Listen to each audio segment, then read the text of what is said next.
Many were floored to realize that the White House was built in large part due to slave labor. But as Bill O'Reilly assured us, they were well fed and cared for. Right?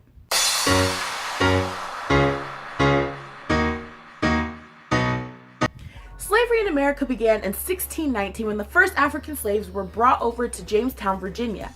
In the 17th century, European settlers turned to African slaves as a means of cheap and plentiful labor. And though it's impossible to give accurate figures, it is estimated that 6 to 7 million slaves were brought to America in the 18th century alone. And between 1650 and 1860, it is estimated that 15 million slaves were forced into slavery. People were typically captured in the interior of Africa by other black people who were also forced into slavery and marched to the coast. These marches could sometimes span up to 1,000 miles, and they were made while people were chained around their necks and their ankles. These were called death marches, and 2 out of every 5 people died. Once they reached the coast, they were then kept in pens with people from different tribes who oftentimes spoke different languages until they were picked out and sold. Then they were packed into slave ships, where the height between decks was typically no more than 18 inches, meaning that there was not even enough room for their shoulders as they tried to roll over. They were also chained together and sardined kind of on these decks.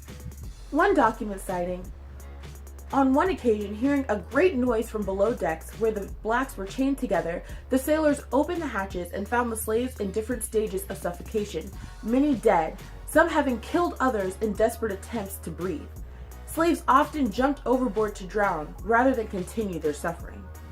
To one observer, a slave deck was so covered with blood and mucus that it resembled a slaughterhouse. During this time, 1 of every 3 people died. By law, slaves were impoverished and not even allowed to participate in wage-earning trade or labor. In other places, they weren't even allowed the right to own property.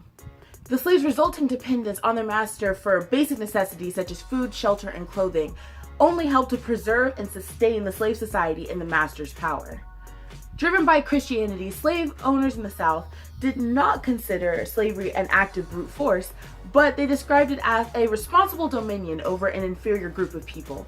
This was known as paternalism and was used as a means to justify slavery.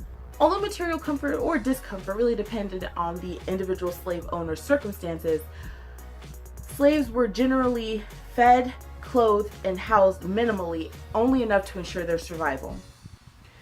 Weekly food rations were delivered every Saturday, and the diets were high in fat and starch, which typically led to their own ailments such as scurvy and rickets.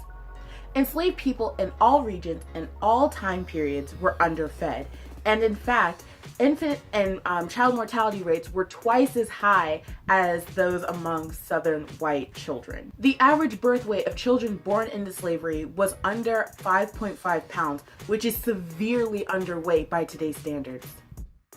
So on the real, guys, there is really nothing that outlines how slaves were treated during the time the White House was being built. But looking at what we know from the surrounding time and the treatment of that era, it's fair to say that they weren't well cared for or fed. But assuming for 1 second that Mr. O'Reilly is correct in that they were, that was literally the best they were ever treated in this country. And then they probably died due to such short lifespans of enslaved people before slavery even ended in 1863. So there's that. And just the last thing, there is no caveat and there is no silver lining to slavery. And it is absolutely abhorrible that someone would act as if there is.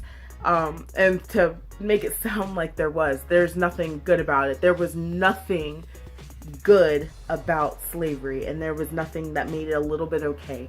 And so, I don't know, guys. I have nothing more to say about it without getting all ranty and stuff, so I'm just gonna let it go there. I've spoken honestly with you. Now you please go ahead and speak honestly with me, and let's continue this conversation down in the comment section below. I've left links to all of the websites I looked at, the documents I saw, as well as the pictures in this video were from the DuSable African American History Museum in Chicago, which I got to go visit. And so they had some really, really great stuff, and I took a ton of pictures. I feel like I just stole the whole museum, but that's where those pictures came from. So if you're up there and you want to go visit, please do. It was a very beautiful museum, and yeah, guys, we live in the information age. It's so easy to believe what people tell you, so please look for yourselves and do research for yourselves. So I've left the links to my resources and feel free to find your own. That being said, my name's Tori. Keep on smiling. Hey guys, if you liked that video, don't be shy and let me know and hit that like button. If you like it and are intrigued, hit that subscribe button so you get to see more content from me. I release videos once a week on Sundays and some vlogs every couple of days. So that's it, guys. Hit a button. No? Okay, well then.